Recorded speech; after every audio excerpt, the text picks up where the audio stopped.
The gas lamps of New Orleans flickered, casting long dancing shadows down the cobblestone streets as a thick, humid air hung heavy, smelling of jasmine, stale beer, and the ever-present scent of the Mississippi.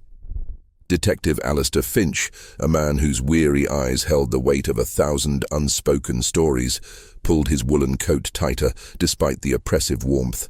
It was 1851, and while the city pulsed with a vibrant, albeit sometimes debaucherous energy, a chill had settled into its very bones, one that no summer heat could ever dissipate.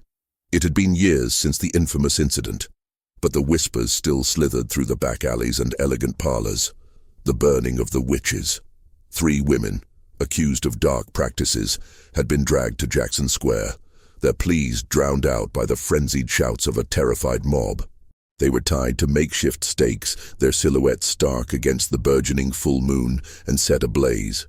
Justice, many had proclaimed, a necessary cleansing. But for Alistair and a few other quiet observers, it had been an act of barbaric cruelty, a stain on the city's soul that refused to fade. Alistair had been a young patrolman then, fresh-faced and still believing in the clear lines of right and wrong. He'd watched, helpless, as the flames consumed them, the acrid smoke burning his lungs, the screams echoing in his ears long after silence had fallen. He'd seen the fanaticism in the eyes of the crowd, a chilling zeal that spoke of something far more sinister than simple fear.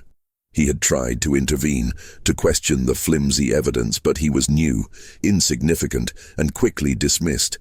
The incident had scarred him, hardening his resolve, but also deepening a cynicism that now permeated his every thought. Now, years later, the witches were a fading memory for most, relegated to cautionary tales whispered to children. But the inexplicable events had begun. Small at first, dismissed as coincidence. Livestock found brutally mutilated, their entrails arranged in disturbing patterns. Unexplained fires in the French Quarter, consuming homes and businesses, leaving behind only ash and a faint, sweet smell that reminded Alistair sickeningly of burnt sugar and something else, something he couldn't quite place. And then, the disappearances. People vanishing without a trace, leaving behind only their hats or a single shoe, as if they had simply evaporated into the humid air. The official word from Captain Montgomery, Alistair's superior, and a man more concerned with appearances than truth, was always the same. Just the usual goings-on, Finch. New Orleans, eh? Always a bit lively. But Alistair knew better. The fear in the eyes of the shopkeepers, the hushed conversations in the taverns, the way people clutched their rosaries a little tighter, it all pointed to something darker, something that whispered of the past.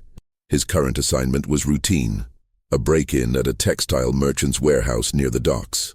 A petty thief, no doubt, but it offered a temporary reprieve from the gnawing unease that had become his constant companion. He navigated the labyrinthine streets, the sounds of distant jazz and raucous laughter fading as he approached the grittier, industrial side of the city. The air grew heavier, thick with the scent of stagnant water and industrial waste. He found the warehouse door jimmied open, a crude job. Inside, the air was cold, despite the sweltering night. A peculiar chill, almost unnatural, settled over him as he drew his revolver. The beams of his lantern cut through the oppressive darkness, illuminating towering stacks of raw cotton bales and bolts of colorful fabric. There was no sign of a struggle, no overturned crates, nothing to suggest a typical robbery. It was too quiet. Alistair moved slowly, his senses on high alert. The only sound was the rhythmic creak of the building in the wind and the scuttling of unseen rats. He checked the office, the storage rooms, finding nothing amiss. He was about to declare it a false alarm, another dead end in a city full of them, when a faint glint caught his eye. It was on the floor, tucked beneath a stack of burlap sacks, a small tarnished silver locket. He knelt, picking it up carefully. It was old, intricately engraved with a crescent moon and 3 small stars. He flipped it open. Inside, 2 faded daguerreotypes stared back at him. 2 women, their faces somber, almost defiant. One had piercing dark eyes, the other a faint, enigmatic smile. Their features were vaguely familiar, stirring a distant, unpleasant memory. He felt a sudden, inexplicable shiver run down his spine, a coldness that seeped into his very bones, far deeper than the evening's chill. This wasn't just a simple break-in. This locket, it felt like a key, a whisper from a past he had desperately tried to bury. He remembered the faces of the women on the stakes, the way the fire had illuminated their features in their final moments. Could it be? The resemblance, though faded by time and trauma, was striking. He closed the locket, its cold metal pressing against his palm. The hair on his neck prickled. The rational part of his mind screamed coincidence, a cruel trick of memory. But the detective in him, the part that had seen too much darkness to dismiss anything out of hand, knew better. This was a thread, a fragile connection to the cold case, the one that had haunted him for years. He exited the warehouse, the oppressive silence of the interior replaced by the distant sounds of the city, which now seemed to hold a new, more sinister quality. The air still smelled of jasmine and decay, but beneath it, Alistair could almost detect a faint metallic tang, like old blood. He looked up at the moon, a pale, anemic disk struggling to penetrate the thick cloud cover. It was a crescent moon, just like the one etched on the locket. He clutched the locket tighter, his knuckles white. The disturbing cold case of the witches who burned at the stake under the moon. Captain Montgomery would scoff, dismiss it as his morbid imagination. But Alistair knew with a chilling certainty that the past was not content to remain buried. It was stirring, rising from the ashes, and it was demanding to be heard. And he, Alistair Finch, was about to be pulled into a labyrinth of shadows, where the lines between justice and vengeance, reality and madness, would blur irrevocably. The truth, he suspected, would be far more terrifying than any supernatural tale. The morning sun did little to dispel the gloom that had settled over Alistair. He sat at his small, cluttered desk in the precinct, the locket a cold weight in his pocket. He had spent the night poring over old case files, dusty newspapers, and handwritten reports from the night of the lynchings. The official account was maddeningly simple. 3 women, Madeleine Dubois, her sister Genevieve, and their servant Ilara, were found with strange herbal concoctions, a book of foreign symbols, and a collection of trinkets from local children.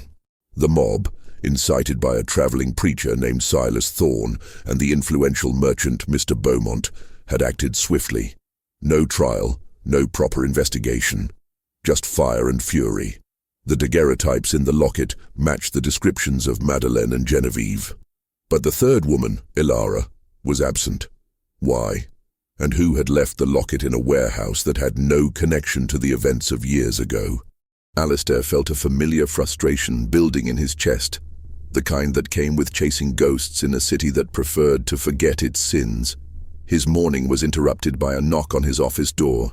It was Samuel, a young, earnest deputy who had a habit of biting his lip when he was nervous. Samuel held a fresh report in his hand. "Sir, another one," Samuel said, his voice barely a whisper.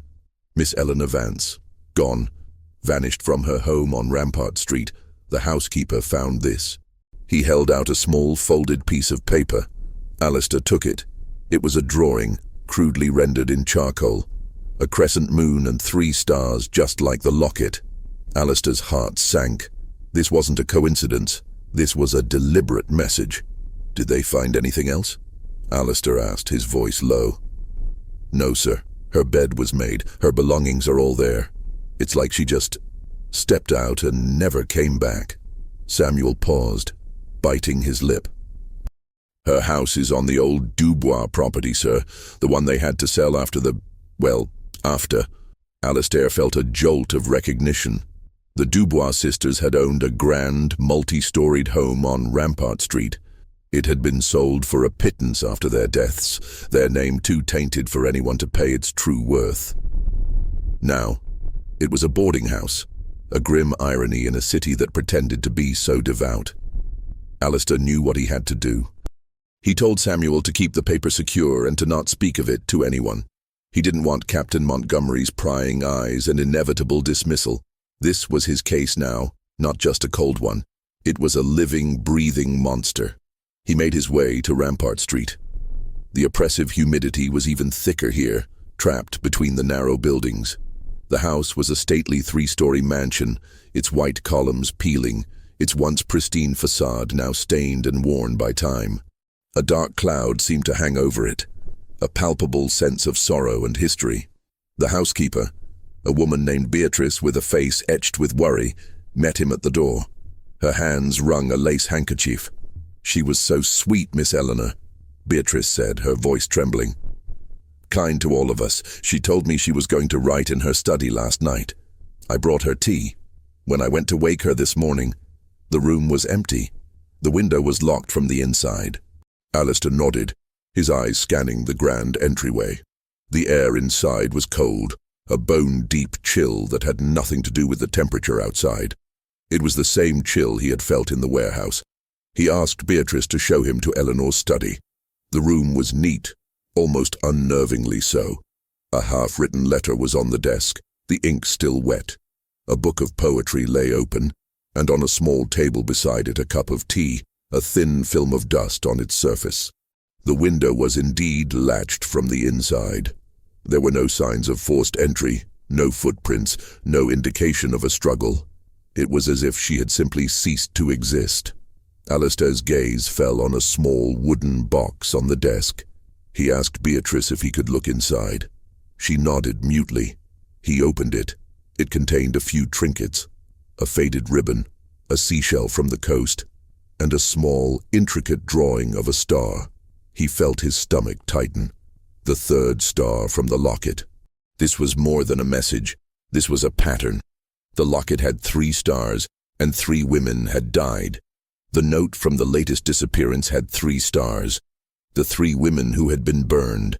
It was a macabre, methodical game. Alistair's mind raced. He asked Beatrice about the other tenants, about the history of the house. Beatrice, her hands still trembling, told him about a few other disappearances and strange occurrences that had happened in the house over the years. A young couple who had lived there a few years ago had left in the dead of night, leaving all their belongings behind. A man who had rented a room for a week had been found wandering the streets in a state of amnesia, muttering about whispers in the walls. Alistair listened intently, his detective's mind piecing together a terrifying mosaic of a house with a very dark secret. He spent hours in the house, walking its echoing halls, feeling the oppressive cold, the weight of the past. He learned that the house had belonged to Madeleine and Genevieve's family for generations. They were the last of their line. He looked at the floorboards, at the walls, at the very architecture of the building, wondering if it held some clue, some hidden chamber or secret passage. He noticed something peculiar about the walls of the study. A faint line, almost invisible, running along the baseboard, and a few small, nearly imperceptible scratches on the wood floor nearby. He pushed on the wall, and to his surprise, a section of the bookshelf a few feet away slid inward, revealing a small, dark space. He shone his lantern inside. The air was thick with dust and the smell of decay. He saw an old, leather-bound journal on a small, rickety stool. He pulled it out, blowing off a thick layer of dust. The name Madeleine Dubois was written in elegant script on the cover. He felt a surge of adrenaline. This was it. A direct link. Not a ghost, but a voice from the past. A truth that had been locked away for years. He knew he couldn't take it back to the precinct. Montgomery would confiscate it, dismiss it as superstitious nonsense, and the opportunity to uncover the truth would be lost. Alistair tucked the journal under his arm, his heart pounding in his chest. He had the locket, the note from the disappearance, and now, the diary of one of the witches. He was officially on a path to a past he never wanted to revisit, but one that was calling to him with an undeniable, terrifying urgency. Alistair returned to his small, sparsely furnished apartment. The city's sounds a dull thrum outside his window. He locked the door and pulled the heavy curtains closed, the silence a welcome contrast to the cacophony of the city. He laid the journal on his desk, its leather cover cracked and dry. A single key to a lockbox was tucked inside the front cover. He opened the journal to the first page, the elegant script of Madeleine Dubois, a stark contrast to the rough, desperate tone of the events it described. The journal began with mundane entries about social gatherings and family matters. Then, the tone shifted. Madeleine wrote about a growing religious fervor in the city, fueled by a charismatic traveling preacher named Silas Thorne. He preached sermons of hellfire and damnation, and his words seemed to take root in the fertile soil of a populace already prone to superstition. He targeted the city's sins, the vibrant nightlife, the voodoo practices that coexisted with Catholicism, and anyone who dared to live outside the rigid social norms. Madeleine and her sister Genevieve were easy targets. They were unmarried, educated, and independent women. They ran a successful herbal apothecary, mixing remedies and tinctures for ailments, both physical and emotional. They often consulted a wise old woman named Ilara, a freed slave who was a master of herbalism and remedies passed down through generations. Ilara was the third woman who had been burned. The journal entries became more desperate. Madeleine wrote of being ostracized. The townspeople, once their customers and friends, now whispered behind their backs. The apothecary was vandalized. Silas Thorne began to point to their shop as a den of iniquity in his sermons. The accusations escalated, moving from simple heresy to full-blown witchcraft.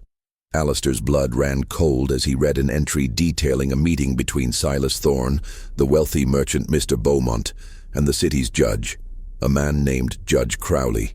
Madeleine wrote that Genevieve, who had a knack for being in the right place at the wrong time, had overheard them talking. It wasn't about witchcraft. It was about money. The Dubois family owned a vast tract of land near the swamps, a seemingly worthless piece of property. But according to the entry, the land was about to become incredibly valuable. The government was planning to build a major new port and a railway hub that would cut directly through their property. Silas Thorne, Mr. Beaumont and Judge Crowley had formed a clandestine partnership, buying up land in the surrounding area through proxies. They needed the Dubois' land, and they needed it quickly and cheaply. Alistair's mind connected the dots with a sickening jolt. This wasn't about witchcraft. It was a land grab, a conspiracy. The accusation of witchcraft was just a convenient, horrifyingly effective cover. The mob was a tool, the fear a weapon. Alistair felt a deep, profound anger. These women hadn't been burned for practicing dark arts. They had been murdered for their property. The city had been deceived, their fear manipulated for the greed of powerful men. He kept reading, his heart pounding. Madeleine wrote of their desperation.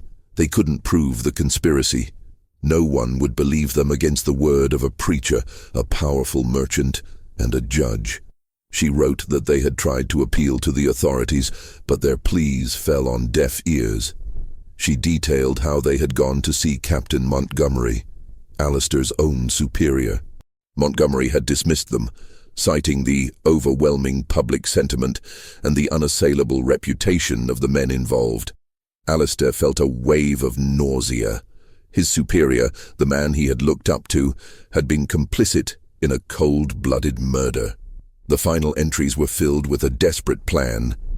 Madeleine wrote that they had hidden evidence, a box of documents that would expose the conspiracy. It was the only way to ensure the truth would eventually come to light. She wrote that she had given the locket to Ilara, the servant, who was to take it and the key to a safe location. The locket with the 3 stars was a map, a guide to the truth. 1 star for each of them, a symbol of their unity. The last entry was short, scrawled with a trembling hand. The mob is at the door. We pray the truth will find its way out of the shadows. The price for their greed is our lives. God help us all. Alistair closed the journal, his hands shaking. The coldness he had felt wasn't a supernatural chill. It was the chill of a calculated, human evil. He now understood the drawing of the moon and 3 stars left at the scene of Eleanor Vance's disappearance. It wasn't a warning. It was a continuation. Someone else had found the locket. Someone else knew the truth. But who? The locket had been in the warehouse. Eleanor Vance had disappeared from the Dubois' old house. The drawing of the 3 stars was a deliberate taunt, a sign that the conspiracy wasn't just a historical footnote. It was still active.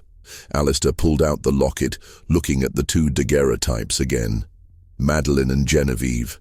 But the 3rd star on the locket, the one that represented Ilara, was empty. Where was she? What had happened to her? The key he had found in the journal was small and intricate. It looked like it belonged to a lockbox, not a door. He had to find Ilara, or what was left of her.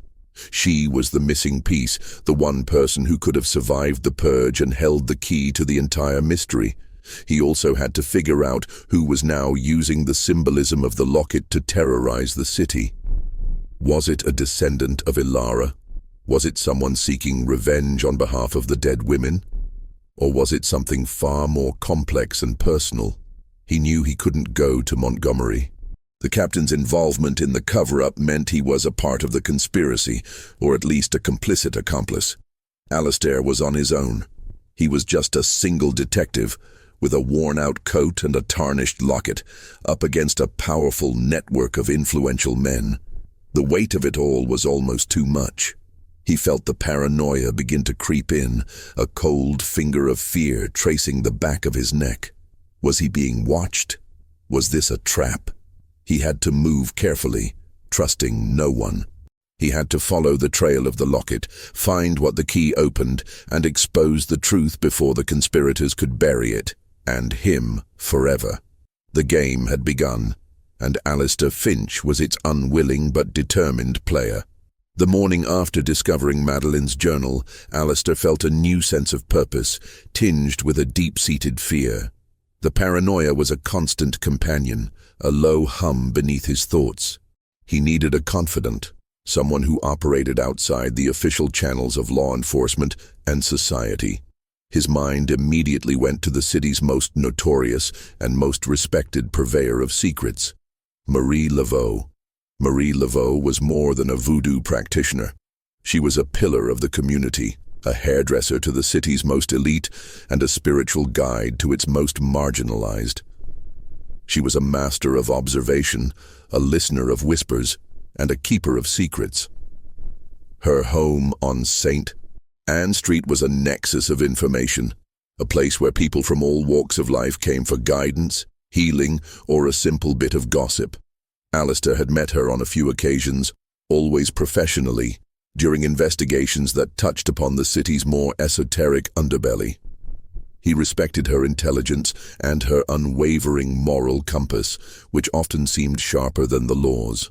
He decided to pay her an unscheduled visit, the locket and the key tucked securely in his pocket. The air around Marie Laveau's house was thick, with the scent of burning herbs and incense. He knocked on her heavy oak door, and a young woman let him in, leading him through a series of rooms filled with candles, statues, and intricate altars. Marie Laveau was seated in a plush velvet chair, her eyes, sharp and intelligent, fixed on him as he entered. She was an imposing figure, a woman of great presence. "Detective Finch," she said, her voice a low, melodic rumble. "I expected you sooner. The city's pulse is quickening. The old secrets are stirring." Alistair felt a jolt. She knew. She always seemed to know. He sat down, placing the locket and the key on the table between them. "I have reason to believe the women burned years ago were innocent," he said, getting straight to the point. "They were framed. It was a land grab." Marie Laveau nodded slowly, a faint, knowing smile playing on her lips. "Yes, we all knew. The people of the bayou, the old families, the witches of New Orleans, they were not the ones on the pyre. They were the ones in the pews." She gestured to the locket, the moon and the 3 stars, a powerful symbol of the family Dubois. But the 3rd star, it represents Ilara, the servant, the one who truly held the secret. "Do you know what happened to her?" Alistair asked. his voice low with urgency. "Madeline's journal says she was supposed to escape with the key and the locket." Marie Laveau leaned forward, her eyes locking with his. Ilara was a wise woman, a powerful woman. She knew the bayou, the secrets of the water and the earth. She was not a fool. She would not have been caught easily. The official account says she was arrested alongside the sisters, but it is a lie. She was not there. The mob was a hungry wolf, but it did not catch all its prey. Where is she then? The living will not tell you.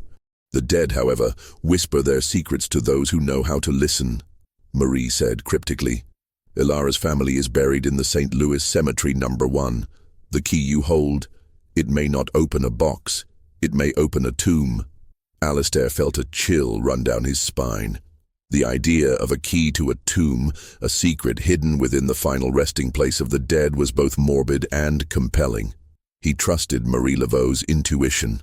He thanked her and left, the weight of the locket and the small key feeling heavier than ever. The city, which he had walked for years, now felt alien, its every shadow holding a new, sinister potential. He headed toward the old cemetery, a city of the dead that mirrored the city of the living in its chaotic, beautiful, and often grim history. St. Louis Cemetery No.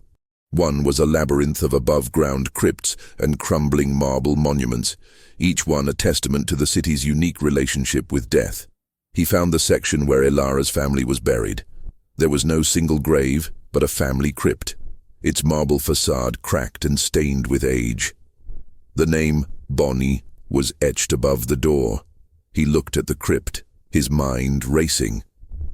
Why would Madeleine have given the key to Ilara if the key was meant to open something in her family's tomb? He saw a small, almost invisible keyhole on the side of the marble archway, hidden by a crumbling piece of stone. He took out the key he had found in the journal. It fit perfectly. With a click, a small panel on the side of the crypt slid open, revealing a small, dark recess.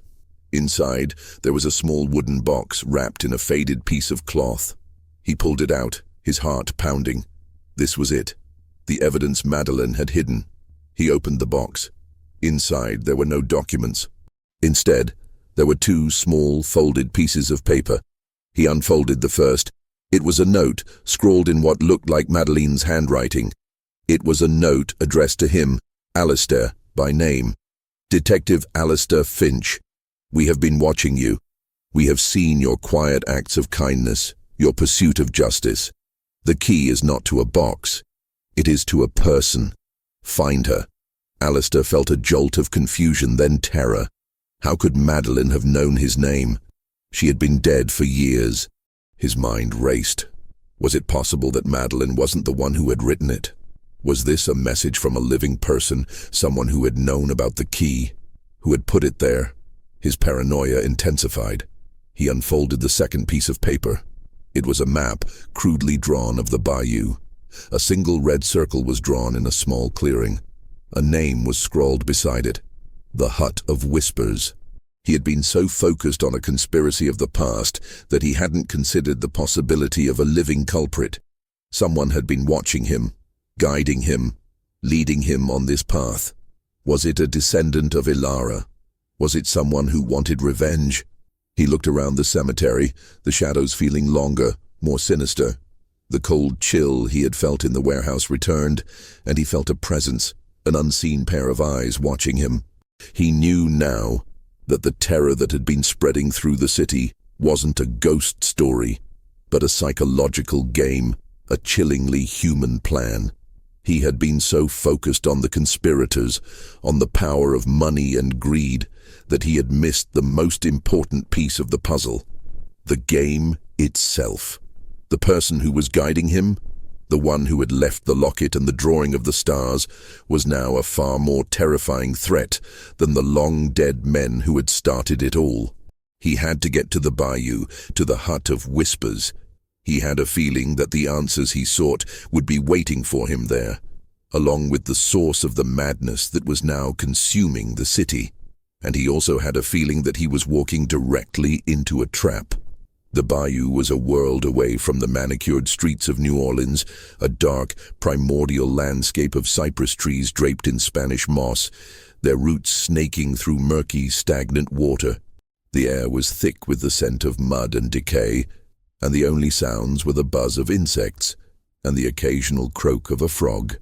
Alistair rented a small flat-bottomed boat and navigated the labyrinthine waterways, the crude map from the cemetery his only guide. As he moved deeper into the swamp, the city's distant noise faded, replaced by the unsettling silence of the wilderness. The sun struggled to penetrate the dense canopy of trees, casting the water in an eerie, greenish glow. He passed small shacks on stilts, their occupants, often trappers or hermits, watching him with suspicion. He kept his head down, his hand on his revolver, the locket and the key a heavy presence in his pocket. The map led him to a small, secluded clearing. Tucked away on a patch of dry land, half hidden by a thick tangle of vines and brush, was a small, dilapidated hut. It looked abandoned, its wooden walls rotting, its thatched roof caving in. He secured the boat and cautiously approached the hut, the oppressive silence of the bayou now feeling deafening. He pushed the door open. A thin layer of dust covered everything, and the air was still and stale. A small cot was in one corner, a rickety table in the center. But it was the walls that caught his attention. They were covered in drawings, meticulously rendered in charcoal.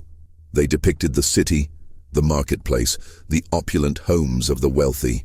But scattered among the scenes were chilling images: a single burning pyre, a locket with 3 stars, and the faces of Silas Thorne, Mr. Beaumont, and Judge Crowley. He felt a shiver of recognition. The drawings were in the same style as the one left at Eleanor Vance's house. The person who drew these was not a ghost. They were a living, breathing artist, someone who had been living here, observing the city from a distance, perhaps for years. He saw a small, faded photograph tacked to the wall, and his breath caught in his throat. It was Ilara, the third woman, the one who had escaped. The photograph was not a daguerreotype. It was a newer kind, a tintype. It meant the person who lived here had known her recently. Alistair heard a sound behind him. He spun around, his hand on his revolver. A figure emerged from the shadows, a woman, old but with an unnerving intensity in her eyes.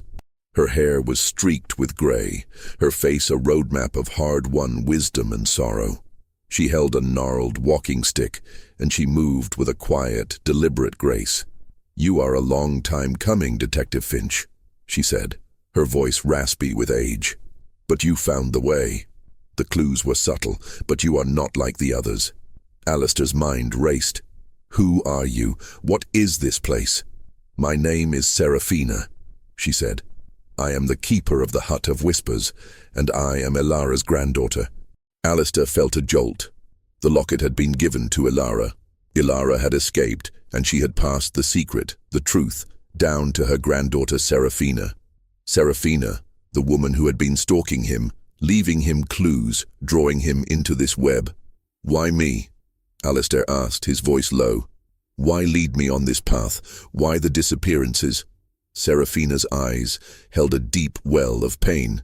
"My grandmother told me the story. She escaped the pyre with the key and the locket, as Madeline had instructed. She lived her life in hiding, a shadow, a ghost. She raised me here in the bayou, away from the city's poison. But she never forgot. She saw the men who had done it, Thorne, Beaumont, Crowley, live out their lives in luxury, their consciences unburdened. It ate at her. It consumed her. She died a few years ago, her final words a command. Expose them. Make them pay." Alistair felt a deep, profound sadness. Ilara had been a victim twice over, first of the fire, then of a consuming bitterness that had destroyed her life from the inside out. "The disappearances, Seraphina," Alistair pressed. "Eleanor Vance, the others. Why are you doing this?" Seraphina's eyes narrowed, a flicker of something unhinged in their depths. "They are the descendants, the children of Thorne, Beaumont, Crowley. They inherited their father's wealth, their father's lies. They live in the same houses, wear the same clothes. They are the living monuments to my grandmother's pain. They have to be reminded. They have to know what their families did. Alistair felt his stomach churn. You're not just reminding them, Serafina. You're terrorizing them. You're kidnapping them. They are not harmed, she said, her voice quiet but firm. I take them to a place where they have to face the truth, where they are forced to see the lies their families are built on. I show them the same documents my grandmother showed me. What documents? Serafina pointed to a small wooden box on the table. It was the lock box that the key in the journal was meant for. She opened it. Inside there were papers, yellowed with age but still legible. They were deeds, signed by Silas Thorne, Mr. Beaumont, and Judge Crowley, outlining their plan to acquire the Dubois land. There were also letters detailing their fear that Madeline and Genevieve would expose them and their plan to use the mob and the accusation of witchcraft to silence them. The entire conspiracy was laid bare. Alistair's mind reeled. It was all there. Proof of the conspiracy, the land grab, the cold-blooded murder. The truth he had been searching for, the one that could finally put the ghosts of the past to rest. But then he looked at Serafina. Her eyes, filled with a burning, fanatical fire, spoke of a different kind of obsession. She wasn't just seeking justice, she was seeking revenge. Her plan, her psychological game, was built on a foundation of pain and a desire to see the descendants of the conspirators suffer. She was not a victim seeking justice, she was a predator, a puppet master, using the past to justify her actions in the present. He had to get the documents and he had to stop her. He had to bring the case to the authorities, expose the lies, and in doing so, end the cycle of violence that had started on that fateful night years ago. He had to convince her to let the people go, to let the justice system work. He knew it would be a difficult task. Her mind had been twisted by years of resentment and the weight of her grandmother's bitterness. He had to tread carefully. Alistair realized he had been so focused on the past that he had failed to see the present danger, the very real, very human terror that was being wrought in the name of a twisted sense of justice. The true danger was not the long-dead conspirators, but the living, breathing woman in front of him, consumed by a need for vengeance. Alistair's heart pounded in his chest as he stared at the documents. The weight of the truth felt immense, almost too heavy to bear. He looked at Serafina, her face a mask of resolute fury. "Serafina," he said, his voice calm but firm. "This is it. This is the proof. You have what you need. Let them go. Let me take this back to the city, to the authorities. We can finally expose them." Serafina let out a hollow, bitter laugh. "The authorities? You mean Captain Montgomery, the man who knew everything and turned his back? The same system that failed my grandmother?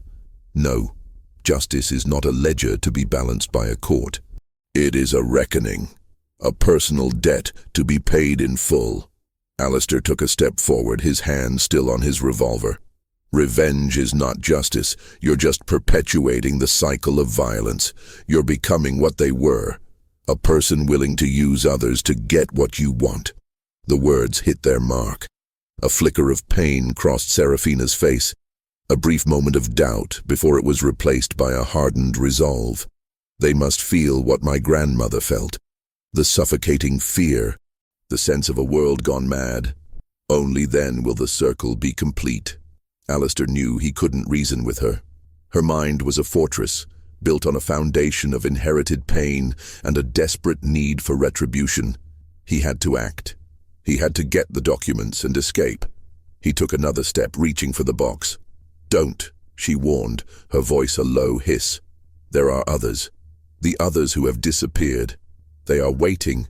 If you try to take these, if you try to stop me, they will be lost forever." Alistair froze. He had assumed she was working alone, that her plan was a one-woman vendetta. But others? What did she mean? Was she holding them hostage? Was she using them as pawns in her game? He had to make a choice. The documents, the proof of a historical crime, or the lives of the people who had vanished. Alistair had to think fast. He had to gain her trust, to convince her that he was on her side, that he could help her. "I'm with you, Serafina," he said, his voice dropping to a conspiratorial whisper. "The police will never listen. I know. I've seen it firsthand. We have to do this together. We need to expose them publicly. We need to make sure the city knows what these men did. Where are the others? Let's bring them in. Let them tell their stories. It will be more powerful than any document." He saw the indecision in her eyes. It was a risky gamble, but it was his only option. He was offering her a new path, one that promised a public, undeniable truth, rather than a secret, hidden act of vengeance. Serafina hesitated for a long moment, her eyes searching his. She saw the sincerity in his expression, the same conviction she saw in her own. She saw a man who had also been wronged by the same system that had failed her grandmother. She saw a kindred spirit, a person she could finally trust. "Follow me," she said, her voice barely audible. "They are not far, in a place where no one would ever think to look." She led him out of the hut, deeper into the swamp. The darkness was absolute, broken only by the dim, flickering light of their lanterns. The air grew colder, and the scent of decay was replaced by a faint, metallic tang. They moved through a dense grove of cypress trees, their roots weaving like a gnarled, skeletal hand. He saw a small, narrow path he had missed on his way in, a secret passage through the seemingly impenetrable marsh. He noticed something strange as they walked. The ground was littered with small, black feathers, like those of a crow. He looked at Serafina, who was walking ahead of him, her face a serene mask. This wasn't about the past anymore. This was a psychological horror, a manipulation of people's fears and insecurities, a human darkness far more terrifying than any ghost story. They arrived at a small, elevated clearing. In the center was an old, dilapidated mausoleum, its marble door hanging loosely on its hinges. It was a place where Alistair himself had seen people disappear. A place where their final resting places were desecrated by a woman driven by a twisted sense of justice. "They're inside," she said, her voice emotionless. "They're waiting. The descendants of the men who killed my grandmother. They will see the truth." Alistair felt a surge of dread. He had to be careful. He didn't know what he was walking into. Serafina was unpredictable, and her obsession had clearly warped her sense of reality. He didn't know what truth she intended to show them. He had to get them out, and he had to do it without alarming her. "Let's go in," Alistair said, his voice calm but his heart pounding. "Let's put an end to this, for your grandmother and for the people who deserve to know the truth." As they entered the mausoleum, Alistair felt the coldness again, a bone-deep chill that had nothing to do with the night air. The air was thick with the scent of damp earth and decay. Inside he saw 4 figures, their faces pale and drawn, their eyes wide with fear. They were sitting on the stone floor, their hands bound with thick rope. They were the people who had been reported missing. Eleanor Vance, a young lawyer named Thomas, the son of the city's mayor, and the daughter of a well-known banker. They were the descendants of the conspirators. Serafina had been meticulous. She had targeted the children of the men who had wronged her family, holding them in a place where they were forced to confront the lies their entire lives were built on. It was a psychological torment, a chilling game of cat and mouse. He realized with a jolt that he, too, had been a part of her game, a puppet on a string, manipulated by a woman consumed by her need for vengeance. He had to get them out of there. He had to save them, to prove that justice could be served without violence and retribution. He had to break the cycle of hatred that had consumed so many lives. He took a deep breath, his hand still on his revolver, his mind racing, trying to find a way to outsmart a woman who had been planning this for years. Alistair stepped fully into the mausoleum, the echoes of his own footsteps bouncing off the stone walls. The air was thick with a palpable tension, a cocktail of fear and anticipation. The 4 captives sat huddled together, their eyes darting from Serafina to him, confusion etched on their faces. They didn't know who he was, or what his role was in this macabre play. "Seraphina," Alistair said, his voice a low, steady rumble. "It's time. Let's show them the documents. Let them see the truth." He saw the flicker of triumph in her eyes. She believed she had him, that he was a willing participant in her twisted game. It was his chance. "The documents are safe," she said, her voice unnaturally calm. "But I have something better. I have the power of their ancestors' shame. They will confess. They will admit to their lies." Alistair felt a chilling dread creep up his spine. Her mind had completely unraveled. This wasn't a pursuit of justice. It was a psychological torture, a morbid theater where she was both the director and the star. He had to get to the captives, to get them out of there before she did something irreversible.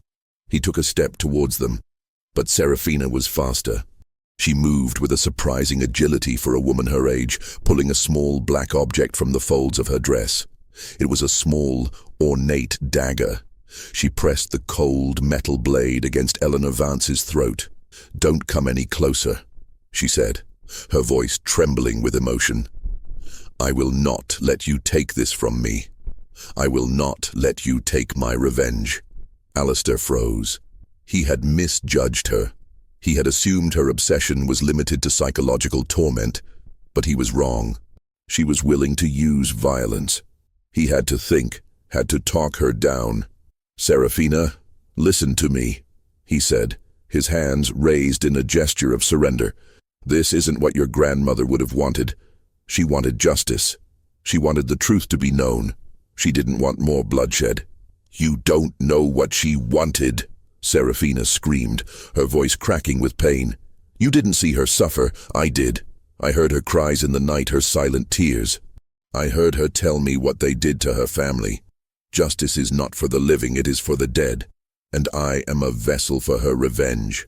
Her words hung in the air, thick with the weight of generations of pain. Alistair realized she wasn't a criminal in the traditional sense. She was a victim of a historical trauma, a woman consumed by a rage that wasn't even her own. He had to appeal to her humanity, the part of her that was still a person and not just a conduit for her grandmother's pain. "I saw them too, Seraphina," he said, his voice low and empathetic. "I was there. I was a young patrolman, and I watched, helpless as they burned. I carry the memory of their screams every day of my life. I know what they did was a grave injustice. I promise you I will make them pay. I will expose them. But not like this. Not with violence. That would make you no better than them." He saw a flicker of doubt in her eyes, a fleeting moment of clarity.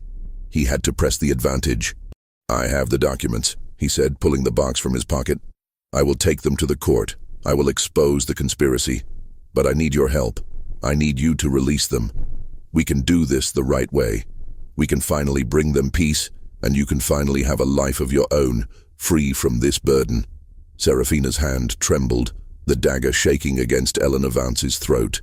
She looked at the box in his hand, then back at the terrified faces of the captives. The fire in her eyes began to dim, replaced by a profound sadness.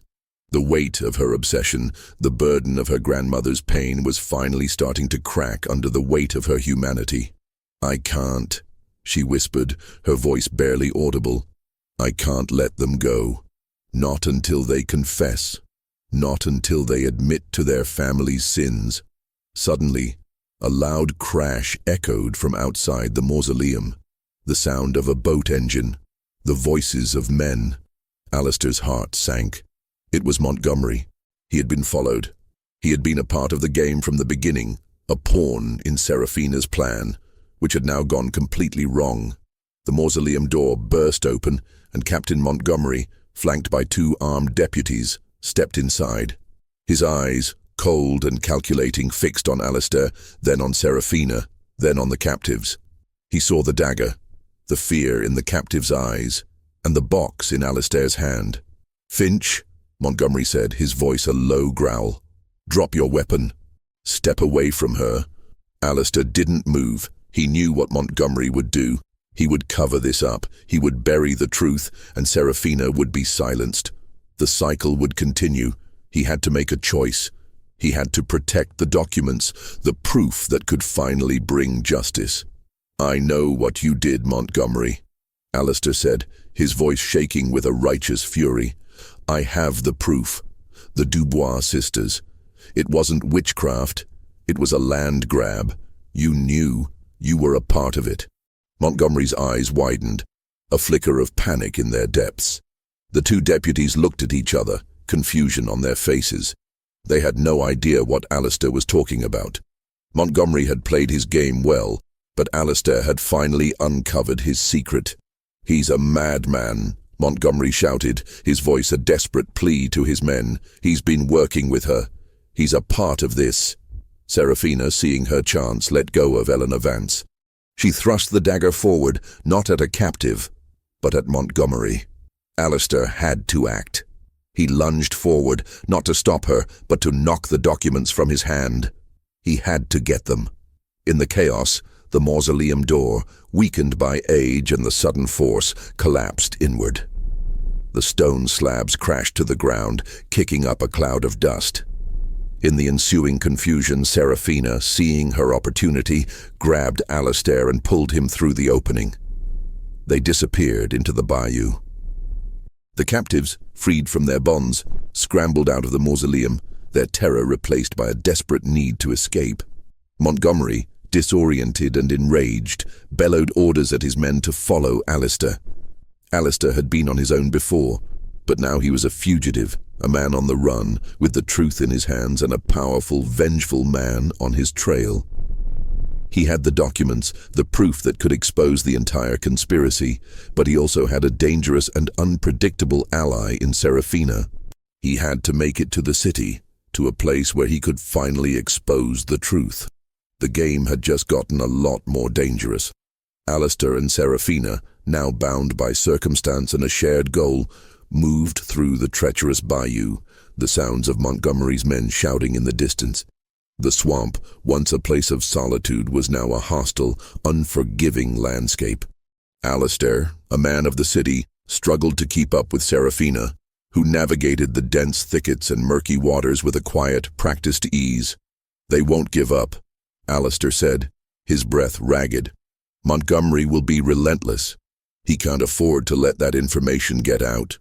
He won't catch us here," Serafina said, her voice a low whisper. "He is a man of the city. The swamp is my home. He is lost here." Alistair knew she was right. Montgomery, a man accustomed to the clean, straight lines of city streets, would be hopelessly lost in the chaotic, winding waterways of the bayou. But they couldn't stay there forever. They needed to get to the city to find a way to expose the truth. "We have to get back to New Orleans," Alistair said. "We have to go public. We have to give the documents to someone who can't be silenced." "There is no one," Serafina said, a bitterness in her voice. "The judge is in his pocket. The mayor is his friend. The city is a poisoned well." "We will find someone," Alistair insisted. "A journalist, a member of the clergy, a man of God who can't be bought." Serafina was silent for a long moment, a ghost of a sad smile on her lips. "There is one, a priest. Father Michael. He was a friend of my grandmother's. He believed her. He tried to help her, but he was silenced. He now works in a small, obscure parish near the docks. He has a conscience. And he is a friend of a powerful newspaper publisher who has a conscience as well. We must go to him." Alistair felt a surge of hope. A priest, a man of God. That was a perfect choice. It would give their story an unassailable moral authority, and it would give them a powerful ally in the form of a newspaper. He looked at Serafina, a new respect growing in his heart. She wasn't just a woman consumed by vengeance. She was a woman who had a plan, a strategy, a deep knowledge of the city's underbelly. They moved through the swamp, the sun slowly beginning to rise, casting a pale, yellow light over the trees. Alistair was exhausted, his body aching, his mind reeling from the events of the last few hours. He had gone from a quiet, cynical detective to a fugitive on the run, allied with the woman he was supposed to be apprehending. The irony was not lost on him. They arrived at a hidden inlet where a small boat was tied to a tree.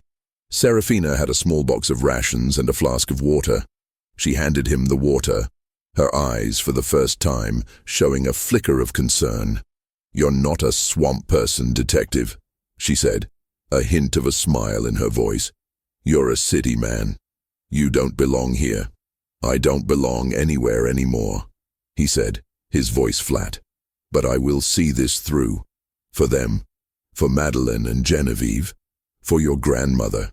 Serafina nodded, a silent acknowledgement of their shared purpose. She started the engine and they moved through the water, towards the city, towards the final act of this chilling play. As they got closer to the city, the air changed, the scent of decay replaced by the familiar smells of smoke, beer, and human life. The sounds of distant music and shouting filled the air, a reminder of the world they were fighting for. They docked at a small, secluded inlet near the docks, a place where no one would see them. They made their way through the dark, winding alleys, the streets still slick with the morning dew. Alistair, a man who knew every inch of this city, felt like a stranger, a ghost. He was on the other side of the law, a man pursued by his own colleagues, and his only ally was a woman with a dark, twisted past. They found the church, a small, humble building tucked away between two large warehouses. It was old and worn, its paint peeling, its windows stained with age. It was a place of a quiet, unpretentious faith, a perfect place to hide a man with a secret. They knocked on the heavy wooden door, and a few moments later, an old man with a kind, weathered face opened it. It was Father Michael. His eyes, though weary, were filled with a profound empathy. He recognized Serafina immediately. "Serafina," he said, his voice a low, emotional whisper. "You have returned." He looked at Alistair, then back at Serafina. He didn't say a word, his expression one of understanding, not judgment. They went inside, and Serafina told him everything. She told him about her grandmother, about the documents, about the captives, about Montgomery's pursuit. Father Michael listened patiently, his hands clasped together, his face a mask of sorrow. "I tried to help them," he said, his voice thick with emotion. "I tried to tell the city about the conspiracy, but no one would listen. They were too afraid of Thorne and Beaumont. I was silenced. But you, Alistair Finch," he said, looking at him with newfound respect, "you have the courage to do what I could not." "We need your help, Father," Alistair said. "We need to go to the newspapers. We need to expose this, but we need to do it without Montgomery catching us." Father Michael nodded, a steely determination in his eyes. "I know a man, a publisher. His name is Mr. Callahan. He is a man of God, but he is also a man of justice. He will listen to you." He led them through a series of underground tunnels, a secret network of passages that had been used by smugglers for years. They emerged near the city's main newspaper office. It was a magnificent building, a bastion of information and a beacon of truth in a city that had a lot to hide. Alistair looked at the building, a wave of relief washing over him. He was so close. The long, terrifying road was finally coming to an end. But he knew it wasn't over yet. Montgomery would be on his way. He had to act fast to get to Callahan and expose the truth before the past could consume them all. Alistair and Serafina entered the newspaper office, a chaotic symphony of clanking printing presses, shouting reporters, and the smell of ink and paper. They were led to the publisher's office, a cavernous room filled with books and maps. Mr. Callahan was a large man with a thick beard and eyes that missed nothing. Father Michael introduced them, and Alistair, his hands still shaking from the ordeal, laid the box of documents on his desk.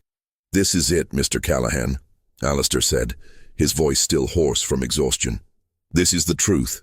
The Dubois sisters weren't witches. They were murdered for their land. And my captain, Montgomery, was a part of the cover-up." Callahan listened intently, his expression unreadable as Alistair recounted the story, from the locket in the warehouse to the mausoleum in the swamp. He took out the documents, the deeds, and the letters, and laid them on his desk. Callahan read them carefully, his eyes widening with each passing page. "This is a bombshell," he said, his voice low with awe. "This is the story of the decade. The city will be in an uproar. You have to publish it, Mr. Callahan," Serafina said, her voice filled with an urgency that betrayed her calm facade. "You have to tell the city what their fathers did." Callahan nodded, his eyes fixed on the documents. "I will, but I need more. I need the full story. I need to talk to the captives. Where are they now?" Alistair explained that the captives had escaped the mausoleum and were now on their way back to the city. He asked Callahan to send a team to retrieve them, to get their statements, and to make sure they were safe. Callahan nodded, already calling for his best reporters. "You have given me a great gift, Detective Finch," Callahan said, a flicker of admiration in his eyes.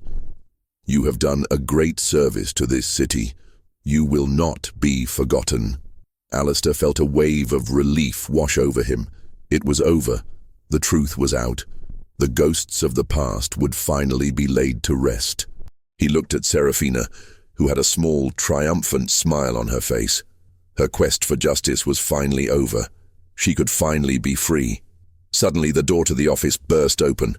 It was Montgomery, flanked by 2 armed deputies. His face was a mask of furious rage. He looked at Alistair, then at the documents on Callahan's desk, then at Serafina. He knew he had been outsmarted. "Callahan, you can't print that," Montgomery said, his voice trembling with a desperate fury. "It's all lies. He's a fugitive. He's a madman." "I have the documents, Captain," Callahan said, his voice calm and steady. "And I have the witnesses. The truth will be known." Montgomery's eyes darted around the room, a flicker of panic in their depths.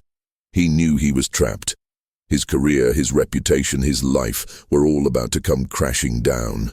He had only one option left: to silence them. He pulled a small, ornate dagger from his coat, the same kind that Serafina had. He lunged at Callahan, his intention clear. Alistair, his senses on high alert, reacted instantly. He lunged forward, grabbing Callahan and pulling him out of the way. The dagger, instead of hitting Callahan, sliced through the air, hitting a stack of papers and pinning them to the wall. In the ensuing chaos, the 2 deputies, shocked by their captain's actions, hesitated. Serafina, her eyes blazing with a fierce rage, moved with a surprising speed, grabbing a heavy paperweight and swinging it at Montgomery's head. He stumbled back, disoriented, and the 2 deputies, seeing their captain's unhinged state, finally moved, grabbing him and pinning him to the ground. Montgomery, defeated and exposed, began to laugh, a hollow, bitter sound that filled the room. "You fool, Finch," he said, his voice a low, venomous hiss. "You have no idea what you've done. You think this is over. This is just the beginning. The sins of the father. The sins of the father." Alistair looked at him, confused by his words. What was he talking about? What was he missing? Suddenly, Serafina's triumphant smile faded, replaced by a look of dawning horror. Her eyes were fixed on the documents on the desk. She walked over to them, her hands trembling. She picked up one of the documents, a deed, and her eyes went wide. She looked at Alistair, her face pale. "No," she whispered, her voice filled with a profound, gut-wrenching despair. "No, it can't be." Alistair, confused, walked over to her. He looked at the document she was holding. It was a deed, signed by Silas Thorne, Mr. Beaumont, and Judge Crowley. But there was another name on it. A name Alistair had never seen before. A name that made his blood run cold. It was the name of his own grandfather. His family. "My grandfather was a part of this?" Alistair whispered, his mind reeling. "The sins of the father." Montgomery's words suddenly made sense. He hadn't been a part of the original conspiracy, not in the way Alistair had thought. He had been covering up for his own family, protecting their legacy. He had been a part of the conspiracy, but not as a co-conspirator. He had been an accomplice after the fact. Serafina's eyes were filled with a profound sorrow, a crushing betrayal. "You were a part of it all along," she said, her voice filled with a deep, heart-wrenching pain. "You were one of them. You led me here. You knew. Alistair felt a wave of nausea. He didn't know. He had been blind, so focused on the conspirators, on the city's sins, that he had never once considered his own family's involvement. He had been a pawn in a game he didn't even know he was playing. He had been searching for the truth, only to find that he was a part of the very lie he was trying to expose. He looked at Serafina, at the shattered look in her eyes, at the woman he had come to trust, and he knew that everything he had worked for, everything he had fought for, was about to be undone by a single, horrifying truth. The cycle of vengeance had been broken, but the cycle of pain had just begun. The city of New Orleans was a firestorm of whispers and shouted headlines. Mr. Callahan, a man of his word, published the story of the Dubois conspiracy, with every horrifying detail laid bare. The newspaper sold out instantly, and the city, once a place of quiet complacency, was now a cauldron of outrage. The names of Silas Thorne, Mr. Beaumont, and Judge Crowley were dragged through the mud, their legacies forever stained. Captain Montgomery, his conspiracy and his attempted murder exposed, was arrested. The captives, now witnesses, were given protection, and their stories were a crucial part of the public narrative. Justice, in a way, had been served. But for Alistair, justice was a bitter, hollow victory. The truth, in all its brutal glory, was a personal nightmare. He walked the streets, no longer a detective, but a ghost. The city that was once his home now felt alien, its people's faces a blur of silent judgment. His family name, once a symbol of quiet respectability, was now a source of public shame, tied to a heinous crime. He had lost everything: his career, his reputation, and the trust of the one person who had truly understood his quest. Serafina, heartbroken and betrayed, had disappeared. She had left a note for him, a single line scrawled on a piece of paper. "The pyre still burns, Alistair, and now you are a part of the fire." He understood. Her revenge was complete, but it was not the revenge she had sought. It was a cold, cruel, and personal brand of justice. She hadn't just exposed the conspiracy, she had also exposed him, and by doing so, she had sentenced him to a life of quiet, solitary torment. He spent his days in a self-imposed exile, wandering the city's quieter back streets, the locket a constant cold weight in his pocket. He was a man without a purpose, a detective without a case, a ghost haunted by the truth. He had exposed a lie, but in doing so, he had uncovered a darker truth about himself, about his own family, and about the nature of humanity. He had thought that exposing the truth would bring him peace, but instead, it had brought him a profound, unending sorrow. One night, as the full moon hung low in the humid New Orleans sky, he found himself back at Jackson Square, the very spot where the Dubois sisters had been burned. The air, though warm, was cold around him. He stood there for a long time, the echoes of the past ringing in his ears. He remembered the fanaticism in the eyes of the crowd, the chilling zeal that had consumed them, and he realized something with a sickening clarity. The true horror wasn't the lie, but the people who had so willingly believed it. The people who had turned a blind eye to a land grab and a murder, all in the name of a convenient, horrifying superstition.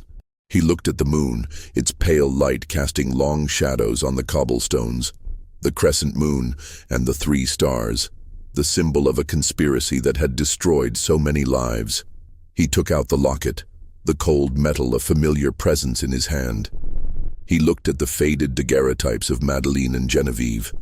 They had died with dignity, their eyes filled with a defiant sorrow.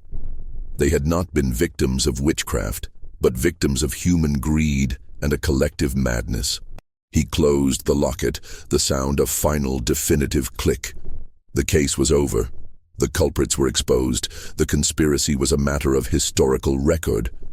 But the pain, the sorrow, and the betrayal were a part of him now, a permanent scar on his soul.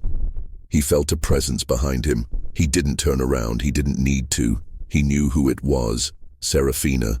She had been watching him, a shadow in the darkness, a part of the fire that now consumed him. "You have what you wanted," he said, his voice flat. "The city knows the truth. Montgomery is in jail. The legacies of the conspirators are in ruins. Yes, she said, her voice a low, ethereal whisper. And you have your truth. The truth about your family. The truth about your city. The truth about yourself. He turned around, and in the pale moonlight, he saw her face. It was no longer a mask of fury, but a portrait of a profound, heartbreaking sadness. She had her revenge, but it had not brought her peace. She too was a victim of the past, a woman consumed by a quest that had cost her her humanity. The pyre burns for all of us, she said. The people who lit it, the people who watched it, and the people who were consumed by its fire, even years later. There are no winners here, only ghosts. She disappeared into the shadows, leaving him alone in the empty square.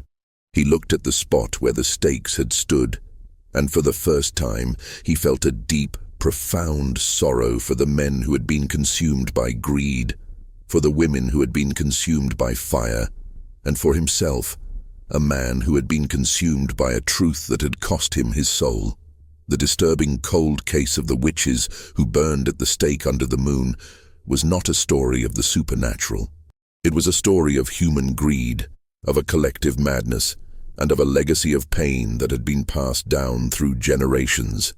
And the real horror was not in the past, but in the present, in the chilling realization that the ghosts of the past are not specters or spirits, but the very real, very human people who are consumed by their lies, their betrayals, and their unfulfilled desires for vengeance. Alistair Finch stood alone in the dark square, a monument to a forgotten truth. A man forever bound to the ashes and the echoes of a pyre that would never truly go out. He was a testament to the fact that some mysteries are not meant to be solved, and some truths are far more terrifying than any lie.